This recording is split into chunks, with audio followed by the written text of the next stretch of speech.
और मैं इस वीडियो में आपको बताने वाला हूँ, पुलिस थाना पर बहुत सारे रजिस्टर और रिकॉर्ड्स बनते हैं जो बहुत ही महत्वपूर्ण होते हैं। उनमें से आज मैं एक रिकॉर्ड या रजिस्टर के बारे में बताऊंगा जो थाने पर बहुत ही महत्वपूर्ण होता है। उसका नाम है अपराध रजिस्टर। अपराध रजिस्टर के बारे में मैं आपको बताऊंगा कि अपराध रजिस्टर क्या होता है और इसमें क्या क्या विवरण लिखा जाता है। यह वीडियो सामान्य नागरिकों के लिए बहुत ही महत्वपूर्ण है, क्योंकि यदि आप अपने अधिकारों के प्रति जागरूक होंगे तो पुलिस से सूचनाओं का न केवल आप आदान प्रदान कर पाएंगे, बल्कि इन सूचनाओं की जानकारी होने की वजह से आप पुलिस से कार्यवाही भी नियत समय पर करा पाएंगे। साथ ही साथ ये वीडियो उनके लिए भी महत्वपूर्ण है जो पुलिस सेवा में भर्ती होना चाहते हैं तथा जो पुलिस में सेवारत हैं। दोस्तों, पुलिस का जो महत्वपूर्ण काम होता है वो कानून व्यवस्था बनाना तथा अपराधों की रोकथाम करना। पुलिस और कानून व्यवस्था दोनों संविधान में राज्य सूची के विषय हैं। जब आपने देखा होगा थाने पर जाते हैं तो आपकी शिकायत पर मुकदमा कायम होता है।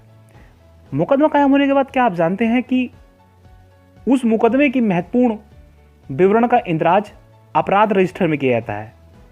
तो मैं इस वीडियो के माध्यम से अपराध रजिस्टर के बारे में ही बताने वाला हूं कि अपराध रजिस्टर में किन किन विवरणों को लिखा जाता है।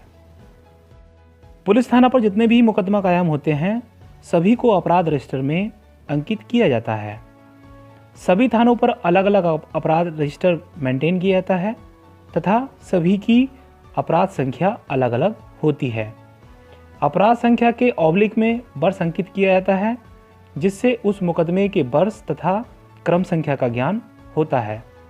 जैसे यदि कोई मुकदमा वर्ष 2019 में लिखा गया है और वह वर्ष का पहला मुकदमा है तो उसे 1/2019 लिखा जाएगा।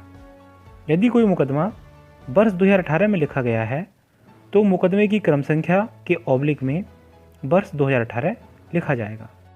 अपराध रजिस्टर में बाधिका या शिकायतकर्ता का नाम और स्पष्ट पता अंकित होता है। उसके अतिरिक्त प्रतिवादी का नाम व स्पष्ट पता अंकित होता है। पुलिस थाना के अपराध रजिस्टर में सूचनाओं का जो इंदराज होता है वो प्रथम सूचना रिपोर्ट या FIR से दर्ज होता है। FIR में वर्णित घटना का दिनांक, जिस समय घटना घटित हुई है, जिस दिनांक को घटना घटित हुई है तथा घटना का समय, जिस समय वो घटना घटित हुई है, उसका भी इंदराज किया जाता है। पुलिस थाना पर जो सूचना किस दिनांक को दी गई है और किस समय दी गई है उसका भी इंदराज किया जाता है। सूचना में देरी का कारण भी यदि हो तो लिखा जाता है। इसके अतिरिक्त प्रथम सूचना रिपोर्ट के अनुसार घटना का संक्षिप्त विवरण, जितनी भी केस डायरियाँ किताब होती हैं विवेचक द्वारा, उसको भी लिखा जाता है। पहले विवेचक से लेकर जितनी भी विवेचक को विवेचना ट्रांसफ़र हुई हैं उनका नाम भी लिखा जाता है। केस डायरियों की संख्या, केस डायरी जितनी भी किताब होती हैं उन्हें लिखा जाता है, जैसे CD1, CD2, CD3, CD4, CD5 इत्यादि। मुकदमे की धाराओं का विवरण भी लिखा जाता है कि मुकदमे में धाराएं जितनी बढ़ती हैं या घटती हैं विवेचना के दौरान। विवेचना के दौरान साक्ष्यों के संकलन से अभियुक्तों के नाम बढ़ना या घटना, उन्हें भी लिखा जाता है। मुकदमे का परिणाम, यदि अभियुक्तों के विरुद्ध आरोप तय होते हैं तो आरोप पत्र माननीय न्यायालय में दाखिल किया जाता है, और यदि अभियुक्तों के विरुद्ध जो सूचना दी गई है शिकायतकर्ता द्वारा वो झूठी पाई जाती है या साक्ष्य के अभाव में अंतिम रिपोर्ट माननीय न्यायालय को प्रेषित की जाती है।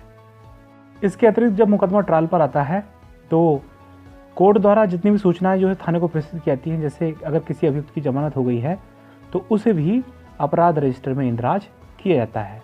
दोस्तों, आप जान गए होंगे कि अपराध रजिस्टर थाने पर प्रचलित बहुत ही महत्वपूर्ण रजिस्टर होता है और अपराध रजिस्टर में मुकदमे की समस्त विवरण को अंकित किया जाता है।